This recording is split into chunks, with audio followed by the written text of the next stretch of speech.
Magnets and magnetism 2. Magnetic induction and its properties, plus making and caring for magnets. In order to better understand magnetic induction, we will review part of session 2. In that session, a phenomenon was observed that created an invisible force field around a bar magnet.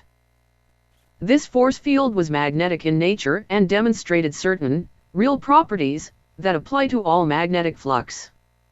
Magnetic lines of force are an invisible, imaginary force of nature that exert a real, physical force of magnetic materials.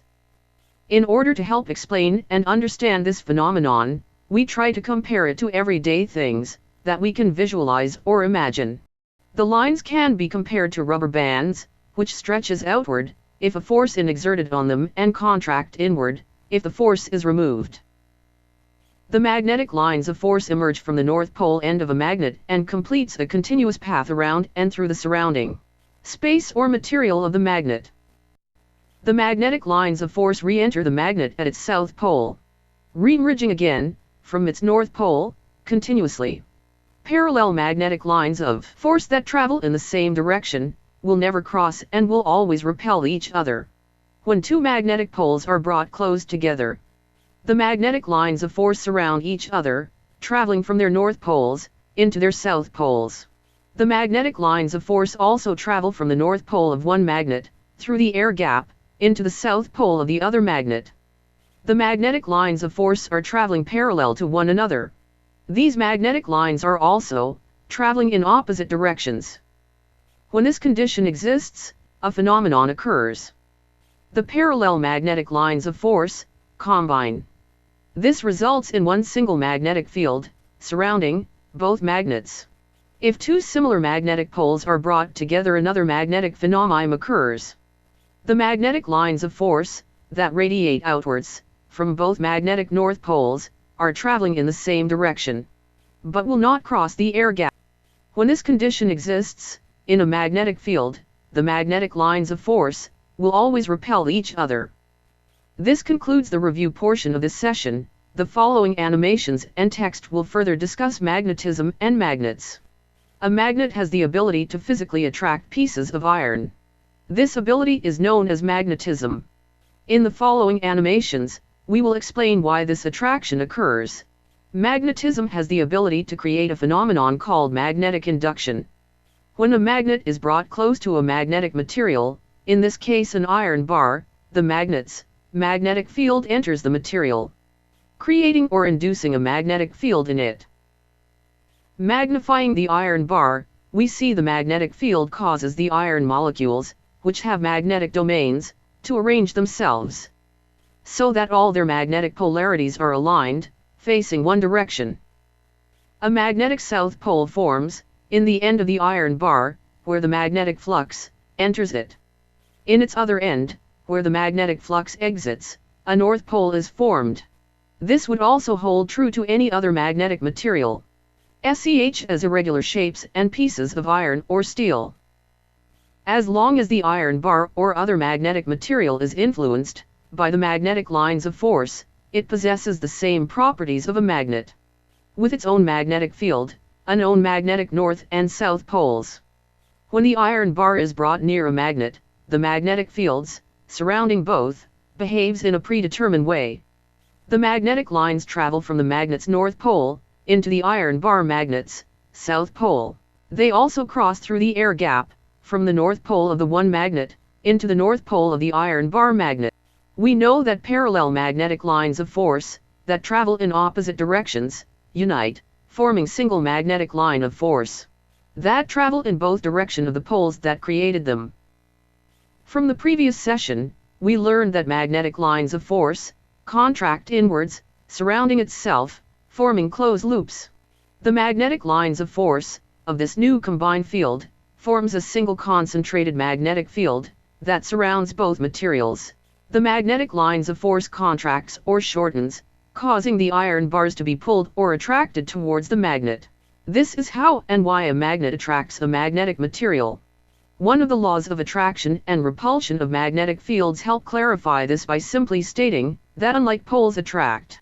It also states that like poles or similar poles repel. In reality, all we see is an iron bar, being attracted by a magnet. We now know that the reason a magnetic material is attracted to a magnet is because of magnetic induction. Magnetic induction transfers the properties of magnetism into any magnetic material. Once the iron bar or magnetic material is removed from the influence of the magnetic lines of force, its magnetism will usually disappear. However, certain materials have a tendency to keep some or all of the magnetic domains in alignment. This causes the material to keep some of its magnetism, making a simple magnet. A simple bar magnet can be made by rubbing a piece of soft iron with a bar magnet. The magnet is rubbed across the material in one direction only. The magnetic field surrounding the bar magnets enters the iron bar. In this example, the north pole of a bar is rubbed across the iron bar. The magnetic domains inside the bars are brought into alignment by the magnet's magnetic field. Where the magnetic lines of force enter the iron bar, the magnetic domains align. This alignment creates a magnet south pole in this end of the bar.